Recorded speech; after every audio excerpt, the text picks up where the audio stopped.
Today, we welcome Thrisha Persen, author of Shift Your Narrative in 28 Days. She's also a published poet and the recent winner of the second annual Stage 32's TV drama pilot script competition with hashtag Death by Shakespeare, I saw, to name a few of the wonderful things this lady does.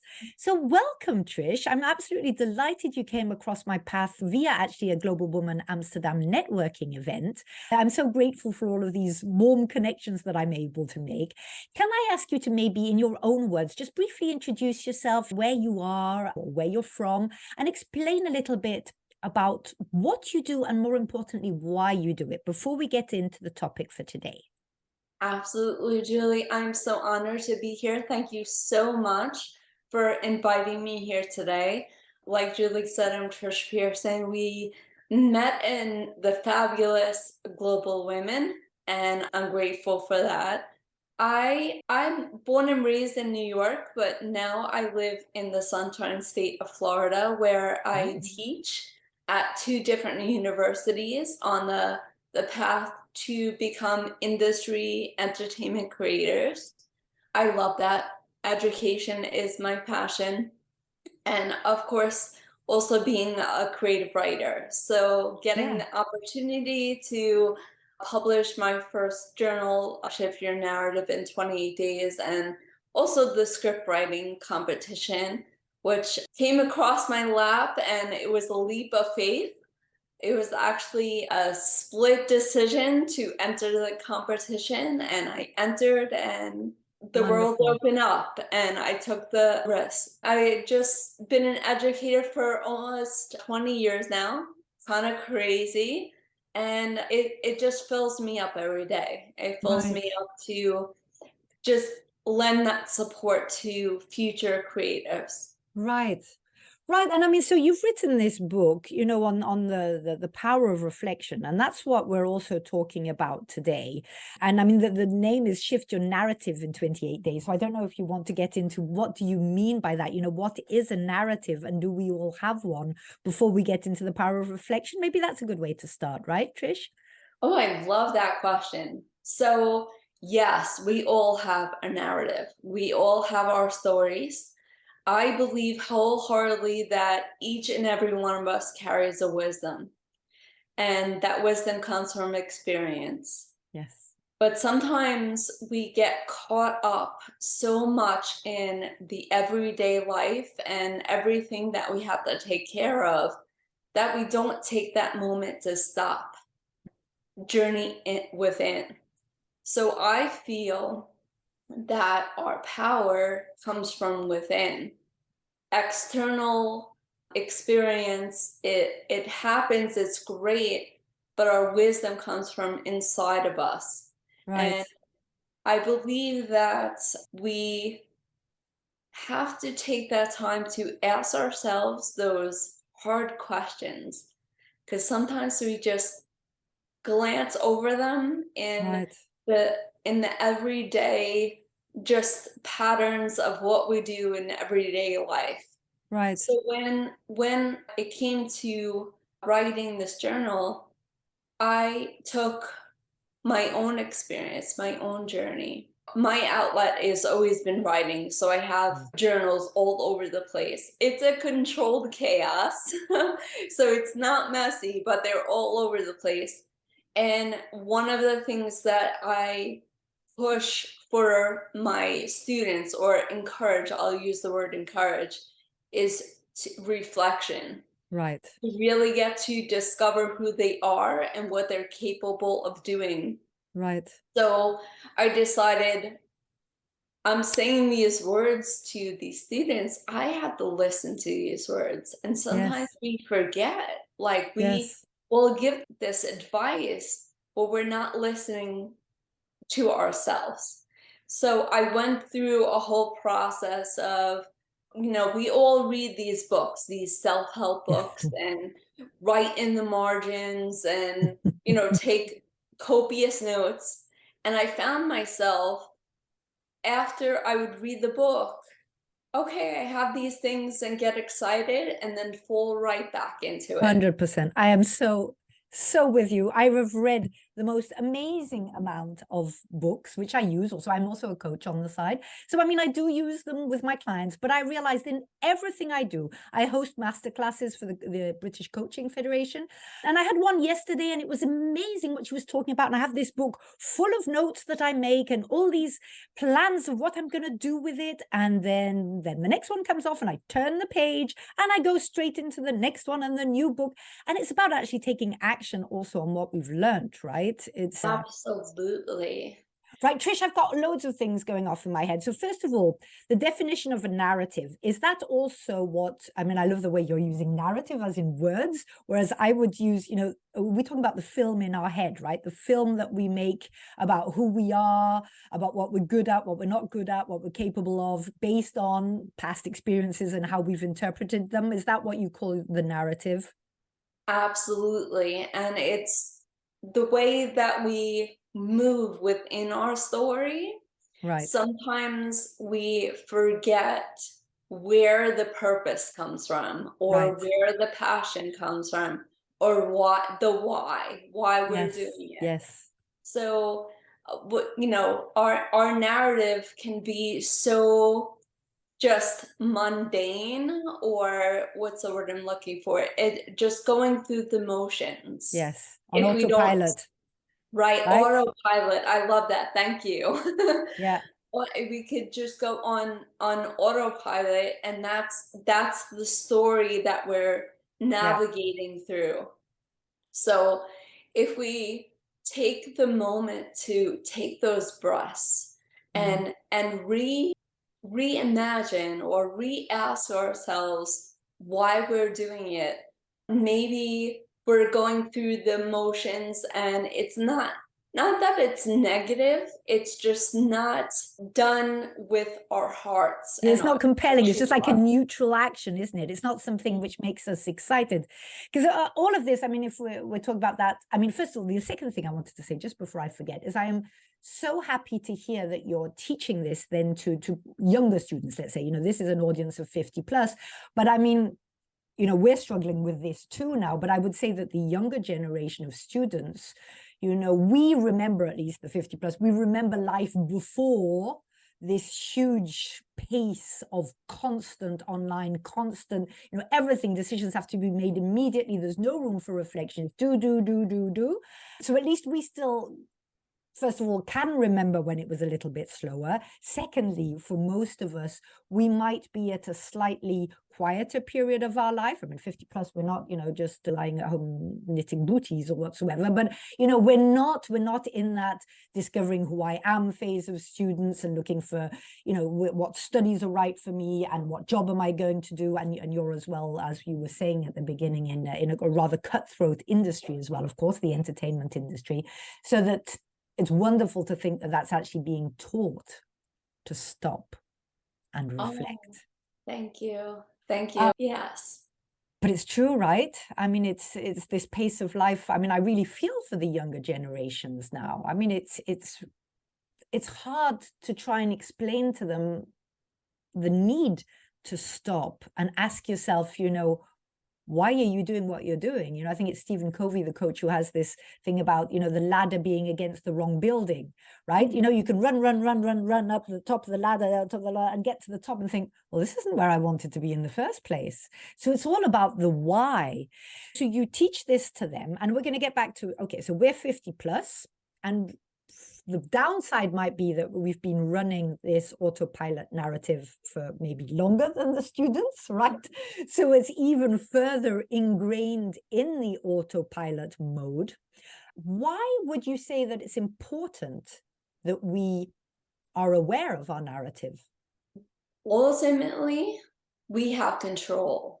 So the mind is such a powerful tool. It controls everything. Our thoughts control everything.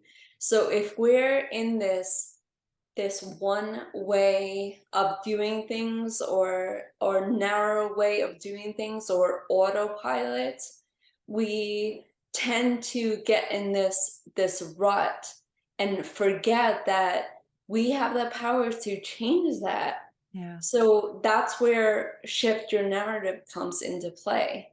So you're thinking one way where you have the power to shift that narrative. You have the power to face that fear, ask yourself the question, take the step forward, take the risk, It's about expansion challenge in a way. yourself. Yeah. Yes. Because I'm thinking, now I'm sort of visualizing, you're talking about the rut. So we're just going along this narrow thing because this is all we're not even asking ourselves the question, right? We're just doing. And it's about looking at what other options we may have. And this whole podcast is obviously about breaking out of old patterns. It's about the why not, the suddenly, what other possibilities are there? I mean, even if you're going to go into another rut, why not try another rut? It's the idea of expansion, of looking at becoming all of who we can be. We might have been restricted through education, nurturing, conditioning, or just experiences in life. We've burnt our fingers and think, oh, I'm not going back that way again. But the girl we were at 20 who burnt her fingers is not the woman we are now at 50 plus. We have a lot of additional resources in our rucksack that we can use. And so we can try again. We can, like a child, be curious and stand up and try again and not be afraid of falling. So the idea, well, also the next thing, 28 days. Why 28 days? That's a great question. And I just felt that when you put dates on things, or when you put a timeline, it does something into your brain where you're like, okay, I'm looking at this as a timeline. I'm looking at this as a way to pace myself and also celebrate in the victories along the way. So you have 28 days, right? And you're at day one. So you're like, oh God, I'm looking at 28 days. But every single day, you're like, day one, check. Right. Day two, check. And when you go through the whole process, the last day is actually another huge reflection and inviting you for that introspection of the entire month that you just did. Right. And to look back about the journey that you discovered and what you discovered about yourself. That's right. And it never ends, does it? I mean, No. we change, society changes, we change. I mean, I don't have the same, maybe I have the same values, I would say, and beliefs probably that I had when I was 20 something, but we change, we mature, we learn more things, we let go of some things. We're 50 plus, we tend to have, well, at least we tend to be trying to reduce the ego component, the me, and it's more about serving others. It's more about legacies. I mean, not that we're about to die or anything, but it's more about, am I on the right track? Is this what I want to be remembered for? And if not, what do I need to change? And how can I do it, sort of thing? So, I mean, 28 days, I think is it's a great number, as you say, to go through. And it's an actual process that you have, right? Yes, it's, the cycle of asking yourself those questions every single day and reflecting and going through that introspective journey of within. And which should be something that we sort of incorporate right into every day, because it's not about, I'm busy thinking, okay, let's go on a retreat for 28 days and reflect, and then you go back into life and, as you say, forget about it all and just keep doing. But it's something that we should, regularly stop and check. Absolutely. But I feel that once you go through the process, it's instead of reading those books, right? Those books are fabulous, and I learned so much. Yeah. And those copious notes in the margins is really where I got those questions from, those introspective questions. And I feel that when you go through a journey within and you ask yourself those questions, you are ready now. You're ready to receive that information. Where when you were reading the books and taking those notes, yes, you received the message, but then it was, you put it aside and went on to the next. And it was When maybe you more go, generic, right? You weren't yeah, asking yourself the question. You were reading about asking oneself a you're question. reading someone else's process. That's what it was. You're reading someone else's process the way that they did it, but this way you're discovering your own process. And Right. when you discover your own process and start, now that could be routine because Yes. you're ready to receive it. You're ready to receive that information and take inspired action. That's the Right. key. Yes. The And it's key with to the idea of having a different outcome, isn't it? absolutely. So it's the idea that, because I'm thinking, okay, what you're saying now is we should all pause and reflect and ask ourselves these questions, these personal, internal questions. But so the first thing was, well, why should we? What do we gain by doing that? So how would you summarize what we would gain? So we're talking about 50 plus audience. What would it bring us? I think it would just bring you a fresh new perspective, a new challenge and outlook Mm. on life.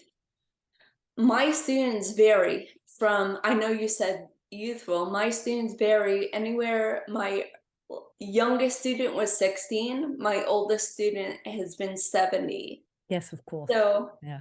Right. it's Yeah. it's a beautiful thing when I have a student come in that is maybe in their 60s and they decide that they're doing computer animation because this has been a passion. They had their babies, they had their grandbabies, and now they're doing something for themselves, but they're Right. scared. So Yes. we have those conversations, and I was like, do you understand the inspiration you are to me? Mm. Because what I'm hearing is that you're taking control Yeah. over your life. You're waking up and deciding, I'm going to choose me, and this is what I'm doing for me. You're an inspiration to me. Yeah. So they're saying, oh, thank you so much for your time and inspiration and motivation. It's like you're a Yeah. motivation to Yeah. me. So Because it's I bravery, and it's also, if we look at this age group, and as you said, 60, 70, first of all, it's a forward-looking thing. You do a study because you don't imagine you're going to drop down dead tomorrow. I mean, you might or you might not, but it's showing that there's a hope. There's so much more I can learn. Is that continuous development. Plus, there's bravery, as you say, because it always takes bravery to try something new. I'm also imagining somebody in their 70s compared to somebody who's leaving high school now and studying the whole technology. The whole world has changed. It's got nothing to do with the tools we were brought up with. So it takes even more courage to do that. So yeah, so it's, as I hear what you're saying, it brings a new outlook, which enables you to grow, right? It enables you to become more than what you are or what you believe you are in your current narrative. absolutely. And if you open your eyes to another day and you're breathing and you Mm. you can stand on your feet, what is stopping you? What is Right, stopping you? If you want to do it, if it's in your heart, why not? Even if it's just one day, you have right. that entire Yeah, day to do what you want and what you feel. exactly. And you can do a lot of So good stuff in a day. absolutely. Wow. And one of my childhood favorites came and spoke at the university, and I actually got to go to that seminar and meet him. And he got it from someone else also, but one thing he said was, in your 20s you learn, in your 30s you churn, in your 40s you earn. That's where I'm at right now. And in your 50s you return. Oh, how beautiful. And I'm getting the chills because I totally believe that. That's so true. You're coming in. I'm not 50 yet, but I'm getting there. Yeah, And just the wisdom yeah, that you have for yeah, all those years, you have decades and decades of wisdom to bring yeah, to the table. yeah. So he was at that turning point as well, and now is giving back Now and he's is giving back. No, teaching. And it is super beautiful. Now, Trish, so I mean, I would certainly encourage people listening to get your book, about shifting your narrative in 28 days. But for the listeners who are just here, I always ask for 3 tips that we can put in practice straight away to make a difference, right? So what 3 tips, or whatever number of tips you want, would you recommend for the listeners to this show on the topic of, of doing reflection, going through the power of reflection? What should they do? well, definitely ask yourself those questions that you're afraid to ask. Right. So it's And breaking through fear, right? yeah, breaking through fear. So one of the things, to give you an example, one of my friends was having nightmares, and I'll keep this brief, having nightmares of a tidal wave right, going over her head, and the fear of drowning right, and running away. And I said, think about what that's telling you and turn around, mm, dive into that wave, mm, dive into it. mm, So that's what I would give as advice. Turn around, face that wave, dive into it. You will come out on the other side. And right. guess what happened? She told me, she's like, I turned around and I went through that wave. Yeah, And now I sleep like a baby. And I was yeah, like, see? yeah. Because you were Because talking before about all the things which stop us, from moving forward, from living the life that we know we can. And it is fear, isn't it? I mean, I oh, think, a absolutely. life without fear. I was sort of philosophizing about it with a friend the other day. Saying, imagine a life without fear. Imagine what we would do if we Oh, weren't it scared. it would be sky's the Yeah, limit. the sky is Sky's the the limit. limit. It really is. So I hear what you're saying and I love it. So it's don't run from the fear, face the fear, right? Turn around, face Face the it. fear, embrace it, and basically go with it. Because of course it's easier to dive through water than it is to be carried along and bashed against the bridge or whatsoever. So, Absolutely. from the image as well. Because it costs us an awful lot of energy as well to Oh, run from so the fear, much. right? So much. And the thing is, where it goes back to the thoughts that we have in our head. Right. The So narrative. Right. we're the narrative, the story that we tell ourselves every Right. single day without Yeah. really reflecting on what that story means. Yeah. And our fear comes from either something that happened in the past that we fear is going to happen again, but it's not in front of us. It Yeah. happened already. It's in the past. Or it's a future and our anxiety Yeah. of a future that is not here. That Exactly. And which doesn't might never exist. come. So we will Right. stress and have fear about something which may potentially never happen. Never happen. Right. So we need to take the time of what's in front of us, Right. the now, the here and now. Yeah. What is the magic that can occur today? We Yeah. woke up to a new day. What magic is in store for us today? Right. And take that ahead. That's a Those great tip. those bills that will come in the mail, they'll be in the mail maybe another day, or Yeah. that interview or whatever it is that is in the future is not today. Right. So Take what is today. That's also a great tip. Any more? just love yourself, be Yeah. your own hero. Yeah. You have the power to pursue your own happiness Yeah. every single day. Know that you have that power. It's amazing to have community. It's Mm. amazing to have support, and we were talking about the support of other women, and that's amazing. But you can't absorb that support and love if you don't love and support yourself. Yeah. You put a lovely quote in for that. I'll just remind you of it. When you sent me the show notes, you said you are never picked last if you always pick yourself first. Absolutely. I love that. But it's so true, right? And we, well, women are notoriously not very good at loving ourselves and putting ourselves first. We always seem to look after everybody else, and we're our own worst enemies towards ourselves. So it is about loving ourselves. That doesn't mean being arrogant. I think some women think it means being arrogant and full of ourselves. That's not that. It's loving all the weaknesses. It's loving all the good things. It's acknowledging that we're trying our hardest, and that it doesn't matter if we're not always successful. And I think that's a beautiful tip. It says, yeah, love yourself. And, if not now, we're in our 50s. When on earth are we ever going to do that as well? Yeah. Absolutely. And you had Mhm. another one I will remind you of. It was about falling forwards, which I liked very much. Oh, I love that. That you will fall on your face. Right, However, you need to fall forward first. right. And that's great. It's because that is also associated with fear, isn't it? Most of the time, we fear that we're going to fail. So we Yeah. fear that we're going to let ourselves down, that other people might make fun of us, that we might seem less, that we will, destroy any self-confidence that we did have.